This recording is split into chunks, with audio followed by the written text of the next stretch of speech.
Bienvenidos a todos, esto es Entre Nosotros y una vez más en la sección de salud con el doctor Lucio Rubini. ¿Cómo está? ¿Cómo andás, Maxi? Bien, bien. Después de un breve receso volvimos.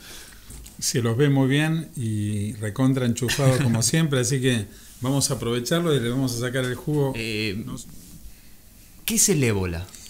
¿Qué es el ébola? Virus de ébola conocido ya a partir del año 76 por una enfermedad, en realidad es un, bueno, como la palabra indica, es un virus que produce una fiebre hemorrágica y que en el año 76 se inició en una aldea en el Congo, en la Guinea, en África Occidental, a orillas del río que lleva el mismo nombre, ébola. Después se fueron conociendo, a medida que pasó el tiempo, diferentes tipos de virus de ébola. Hasta 5 tipos se han encontrado de virus de ébola. Pero ¿qué es lo interesante de esto? Que no es un virus de alta contagiosidad como podría ser el virus, por ejemplo, del sarampión o el virus de la rubiola. La contagiosidad de este virus es a través de los fluidos corporales de las personas. Y empieza a contagiar a partir de los síntomas que tiene la persona. El tiempo de incubación puede tener de 2 a 20 días. Es decir, que a través de los fluidos de una persona se contagia. Saliva, secreciones, obviamente orina, materia fecal. Por eso, ¿por dónde pasa la alta contagiosidad, entre comillas? Por la falta de educación. O sea, el momento de mayor contagiosidad de este virus es cuando se inician los síntomas, pero después de muerto, después de fallecido el enfermo, también sigue transmitiendo. Y el manipuleo de ese cadáver, digamos el sepelio de ese cadáver, sin el conocimiento al tener el contacto, termina distribuyéndolo y lo termina multiplicando. Termina diseminándolo igual, el virus. ¿Cuáles son los síntomas? Más o menos ahora sabemos qué es, pero ¿cuáles son los síntomas? ¿Cómo uno puede identificar? Bueno, como toda fiebre hemorrágica, comienza con dolores de cabeza, dolores musculares, como una gripe. Como cuando nosotros tenemos una gripe, dolores articulares, pero después puede ir avanzando y hasta tiene compromiso del tubo digestivo, vómitos, diarrea, y en algún momento donde ya compromete el hígado, por ejemplo, compromete la coagulación y comienzan las hemorragias nasales, hemorragias digestivas, pueden ser altas, pueden ser bajas. ¿Qué tan nocivo es el virus? Porque estamos hablando, si bien tiene una prensa, un tipo de prensa, el ébola, estamos hablando de algo tiene una alta virulencia. O sea, de hecho, vos fíjate que se habla de una letalidad, o sea, una tasa de letalidad, que viene a ser la cantidad de pacientes que mueren de los que enferman. Y si esa tasa de letalidad, ese porcentaje va del 20 al 90%, es alta. Está hablando de la gran virulencia que tiene. Pero si podemos prevenirlo con la disminución del contacto, seguramente más de uno de los que están del otro lado deben haber visto las fotos de cómo se protegen los agentes de salud. Pero, claro, la protección fundamental, porque esto no se transmite ni por el aire ni por el agua. Es vía contacto directo. Es el contacto. Ustedes lo verán, parecen astronautas, algunos con escafandra, con protectores oculares, completamente tapados. ¿Pero por qué es eso? Porque no hay que correr el riesgo de tener el contacto de ningún fluido, porque la permanencia, incluso en los objetos que utilizó el enfermo, puede persistir. ¿Te acuerdas cuando hablábamos del rotavirus? Sí. El rotavirus era ese virus que producía casi el 50% de las diarreas infantiles. Y decíamos que hay que tener cuidado siempre, el rotavirus, no solo en el pañal del bebé, sino de los chicos, sino también en la ropa que había utilizado el bebé y en la mesada donde lo habíamos cambiado. Acá es exactamente igual, con la diferencia que, como vos bien haces la connotación, la virulencia, digamos la posibilidad, la capacidad de contagio, de producir daño, no tanto de contagio, daño, te lo demuestra la tasa de letalidad. Claro. Porque si no tenés, o sea, a veces no te da tiempo a nada. Yo vengo leyendo justamente las notas de una de las organizaciones no gubernamentales que más está trabajando en este tema y desde el principio, porque ahí está la otra connotación. El primer caso de virus de ébola, de fiebre hemorrágica por ébola, fue en diciembre del año 2013, de este nuevo brote en África Occidental que comenzó en Sierra Leona, se transmitió después a Guinea, de Sierra Leona también a Liberia, pero el problema está que después de esos 3 países que están en el oeste de África, se pasa a Nigeria, que es un país que está más alejado de estos 3. Porque la gente empieza a viajar, claro, porque empiezan a llevar el virus con ellos, y de ahí la alerta internacional de la Organización Mundial de la Salud del 8 de agosto, donde hablan de la precaución y la prevención en los aeropuertos, fundamentalmente para empezar a controlar a los que vienen con fiebre de la zona en cuestión. ¿Ya no te parece un poco lento?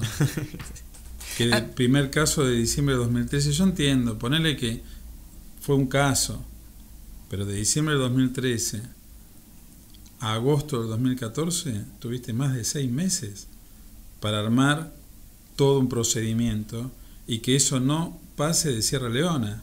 Estructurar un plan de cuidados. Médicos Sin Fronteras está pidiendo esto desde hace 4 meses y lo dice muy claramente. Las notas no solucionan el problema, las proclamas internacionales no solucionan el problema. Hay que bajar insumos, hay que bajar personal, necesitan, cuando no tenés tratamiento específico, no tenés prevención a través de una vacuna. Una pregunta, ¿el ébola tiene cura? ¿Tiene vacunas? Más allá de la prevención que uno tenga... No tiene tratamiento específico, no tiene vacunas, pero hay estudios de medicación y de sueros con anticuerpos en etapa experimental, que no han llegado a lo que se llama fase clínica, o sea, no se han llegado a probar todavía en humanos. Claro. Pero dada la demanda por esta expansión, este brote que terminó en epidemia, porque es una epidemia, ya no es un brote, se ha probado con autorización, obviamente, de los organismos de salud en 2 justamente repatriados estadounidenses en Atlanta, un médico y una colaboradora que, gracias a Dios y al suero suministrado con anticuerpos, están a salvo. No pasó lo mismo, lamentablemente, con un sacerdote español que fue colaborador íntimo y lo acompañó hasta el último momento del primer mártir que se llevó esta epidemia, que es el doctor Omar Khan. Era el director de uno de los hospitales más importantes que estaban en el epicentro de la epidemia, si mal no recuerdo, en Sierra Leona. Y el padre Pajares, el sacerdote Pajares, fue trasladado a Madrid y después de 7 días de agonía, donde se le dio el mismo suero, no tuvo la misma evolución. Entonces, es como todo, depende. ¿Te acordás cuando hablamos siempre de la tríada del huésped, del agente causal y del medio? Todo depende también en una persona más añosa. Yo no sé obviamente si tenía algunos antecedentes, pero si esto que comienza como una gripe, después empieza a comprometer el hígado, la función renal, imagínate si en una persona joven la puede matar en poco tiempo, en una persona de edad, y si tiene antecedentes, de aún más. Estamos en Argentina. En Argentina. ¿De qué nos tenemos que preocupar? Tenemos que preocuparnos, hay que tener alguna prevención. Yo creo que nosotros como ciudadanos, digamos como argentinos, la preocupación más importante pasaría nada más que por el hecho de que si tenemos que viajar a un lugar, que de hecho ahora, bueno, creo que hay muchas líneas aéreas que han suspendido los vuelos directamente a Sierra Leona, a Guinea, a Liberia o a Nigeria, es tener obviamente la precaución de los contactos en aquellas zonas donde se sabe que hay realmente brote del contacto con lo que dijimos siempre, fluidos o elementos de esas personas.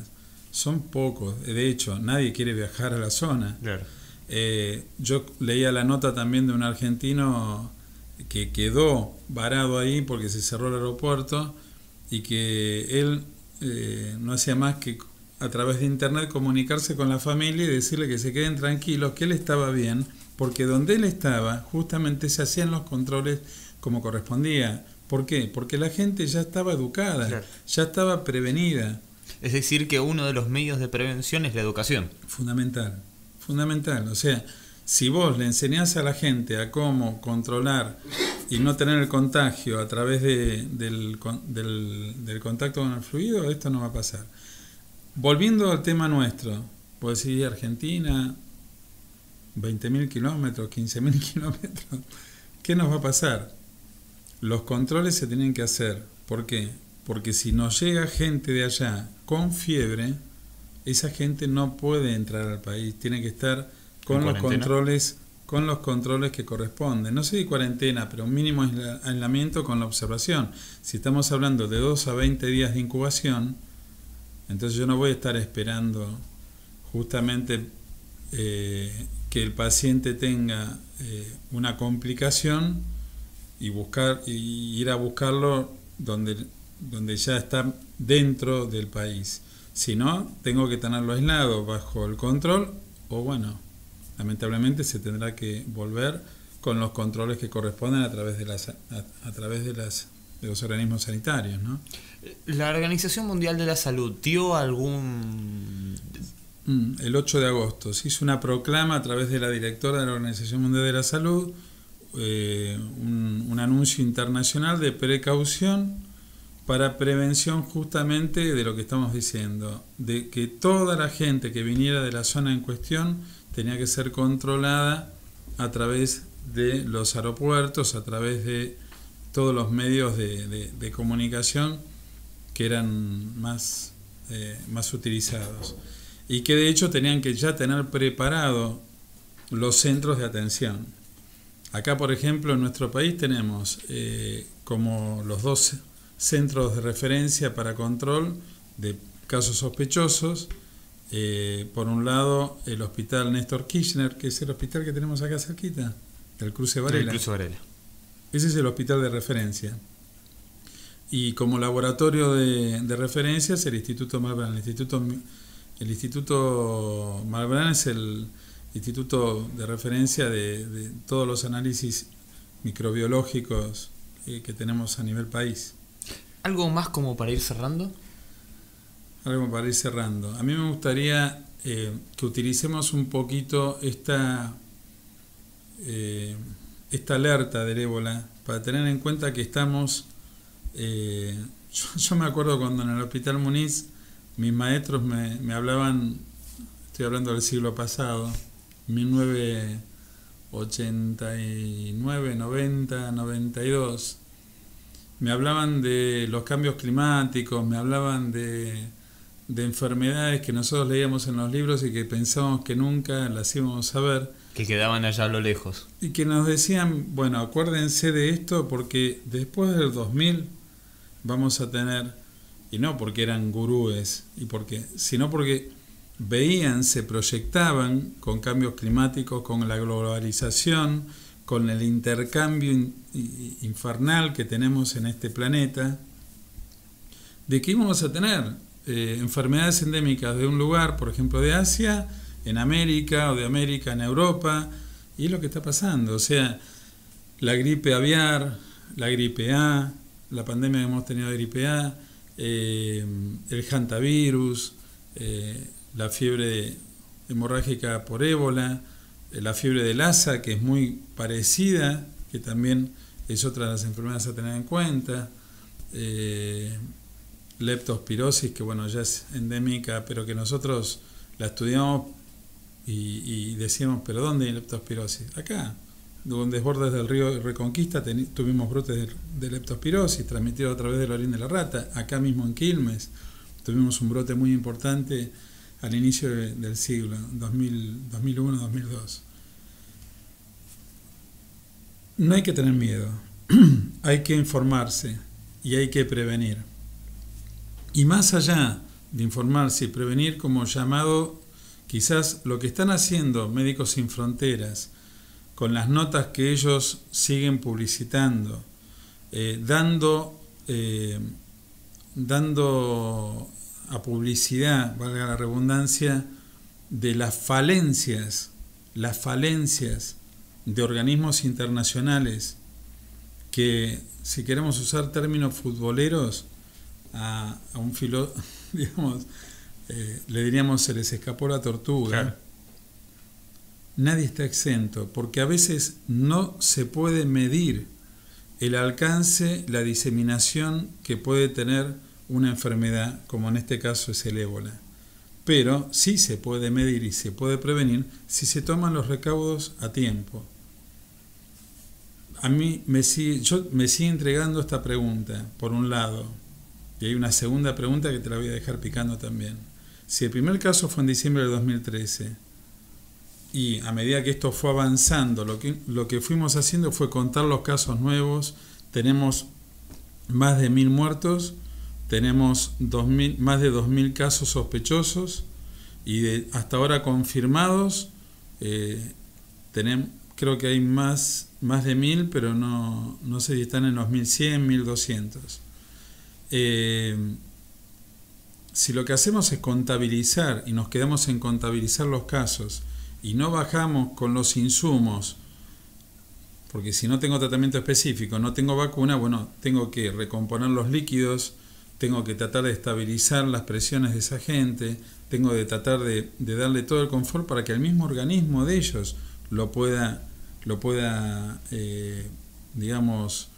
contraatacar al virus.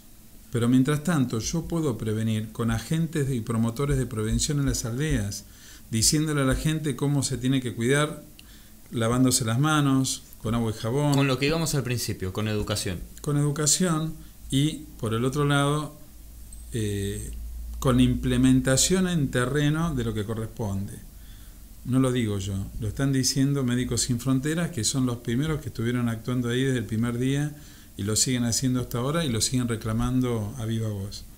O sea, una nota, no lo digo yo, lo dice la presidenta de Médicos Sin Fronteras, una nota de proclama y de alerta internacional no sirve. Lo que sirve es bajar con los insumos suficientes. Y la otra que te dejo picando, Maxi. Los laboratorios que tienen la medicación y que tienen el suero son laboratorios que ya tienen el suero con anticuerpos y la medicación hace más de 2 años en estudio. Recién ahora la FDA autoriza la fase clínica en humanos, o sea, la fase clínica en seres humanos, ¿no? ¿Por qué se perdió tanto tiempo? ¿Por qué esto no se pudo hacer antes? ¿Qué estaban esperando? ¿Tener un brote? ¿Tener una epidemia? ¿O que las acciones de esos laboratorios se quintupliquen o se decadupliquen? No, se multipliquen por 10. Más allá de la prevención es la acción. Y antes de eso, bueno, la educación. Una vez más, como siempre, junto al doctor Lucio Rubini, entre nosotros 2.0 en las redes sociales, charlas comunitarias para prevención.com, charlas comunitarias para prevención en Facebook, en fin, ¿qué más decir? Como siempre, muchas agradecido gracias por la compañía. Será hasta luego.